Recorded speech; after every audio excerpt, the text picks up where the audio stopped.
Halo Indomax, Indo Magazines. Indonesia memiliki beberapa jenis pasukan elit, mulai dari Angkatan Darat, Laut, dan Udara.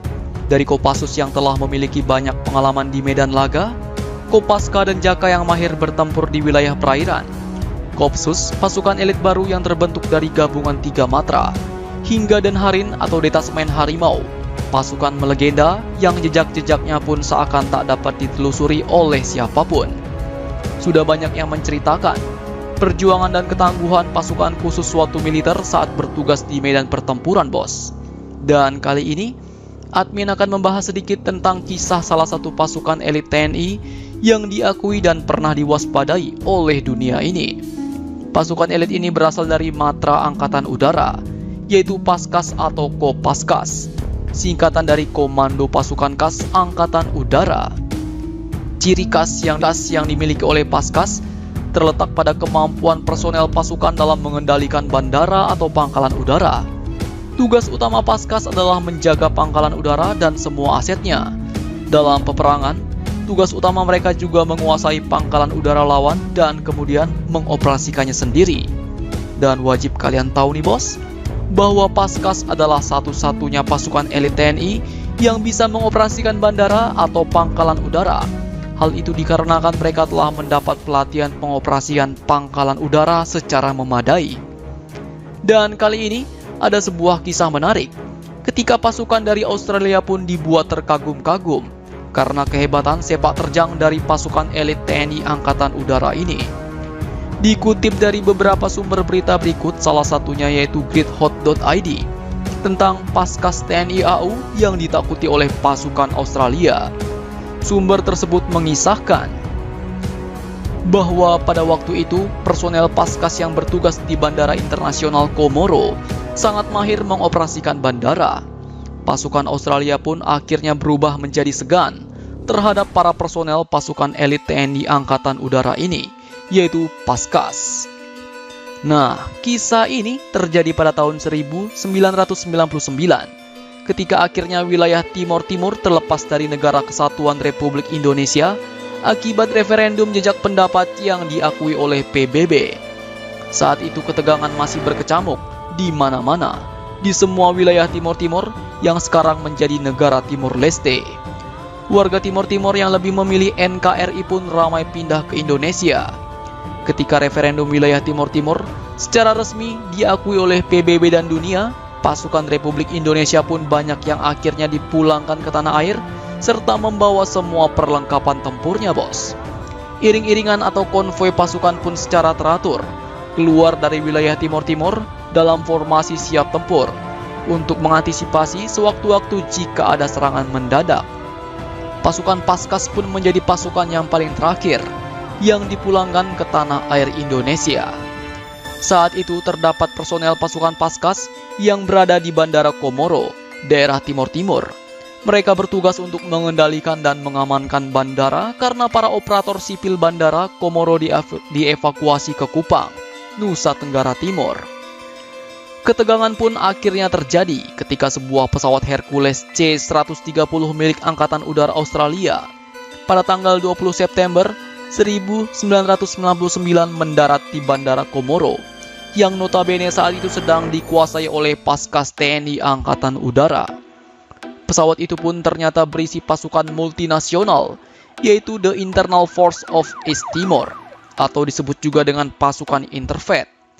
Pasukan Interfet ini dipimpin langsung oleh pasukan khusus Australia, dan mereka datang untuk melancarkan operasi stabilitas keamanan di daerah Timor Timur. Tak disangka-sangka, ternyata saat keluar dari pesawat, bukannya mereka berbaris rapi untuk melaksanakan briefing upacara ataupun berkoordinasi dengan pasukan TNI Angkatan Udara, tetapi mereka malah langsung berlari dan menyebar, membentuk sebuah perimeter pertahanan dalam kondisi siap tempur. Pada saat itu, bunyi sirine mengaung-ngaung seperti mengisyaratkan sebuah tanda bahaya yang keluar dari dalam pesawat itu. Bisa kalian bayangkan ketika para pasukan Paskas yang secara mendadak melihat kondisi yang tak disangka-sangka tersebut. Dengan mata kepala mereka sendiri, mereka melihat para pasukan Interfet yang sudah siap dalam posisi mengokang senjata siap untuk menembaki siapa saja yang masuk dalam rank tembak mereka. Bahkan dikatakan juga terdapat pasukan Gurkha yang merupakan pasukan elit Inggris yang tergabung dalam Interfet itu juga mulai diturunkan dan dalam kondisi siap tempur. Pasukan Paskas ini pun merasa jengah. Namun sebagai pasukan komando terlatih dan memiliki kemampuan khusus dalam mengoperasikan dan mengamankan bandara, ternyata diam-diam para pasukan Paskas ini pun telah menyiapkan diri secara matang untuk bertempur melawan Interfet sampai titik darah penghabisan jika pasukan Interfet ini melawan. Para personel pasukan Paskas ini berjumlah sekitar 80 orang dan masing-masing personel menyandang senapan di pundak mereka. Dengan jumlah pasukan lebih sedikit, mereka bahkan telah menyiapkan prosedur tempur pelolosan diri sambil melawan dengan cara memilih 10 personel yang paling militan. Cara kerja dari sistem ini yaitu ketika induk pasukan Paskas sedang bertempur melawan pasukan Interfet, ke-10 personel itu akan meloloskan diri dengan cara berlari long march untuk menempuh jarak ratusan kilometer sambil bertempur menuju ke perbatasan di wilayah ancaman musuh. Teknik ini dikenal sebagai teknik SERE, yaitu Survival Evasion Resistant Escape.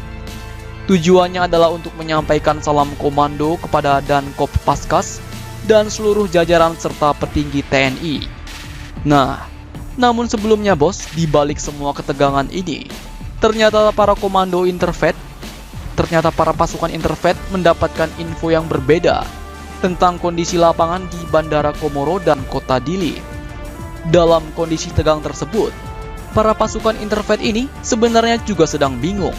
Karena informasi awal sebelum mereka diberangkatkan, mereka mendapatkan informasi bahwa Kota Dili sedang panas dan membara dan dikuasai oleh para milisi Timur Timur. Namun faktanya ternyata tidaklah seperti itu. Milisi memang masih ada di Timur Timur, namun bandara dikuasai dan dikendalikan oleh pasukan khusus TNI yaitu Paskas.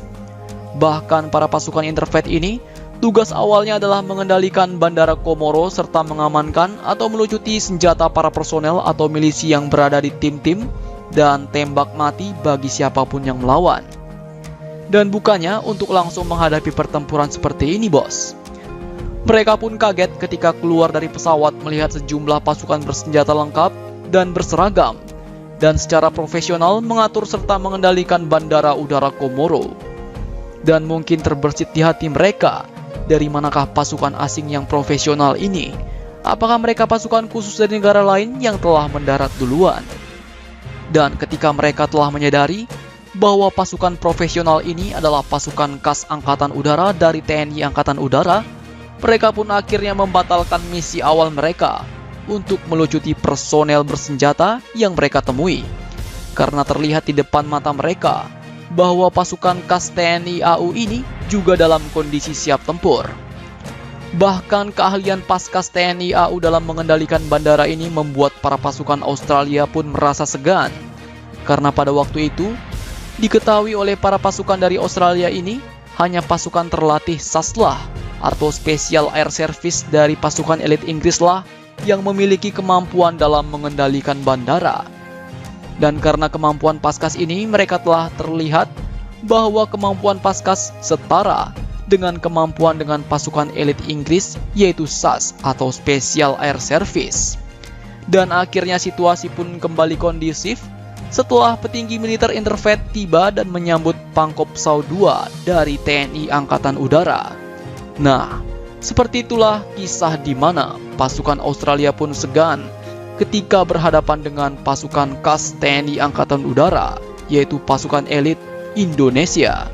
Nah, jadi bagaimana menurut kalian? Dan untuk mendapatkan info-info greget seputar kisah militer atau info militer dunia maupun internasional, jangan lupa subscribe Indomax Indo Magazines.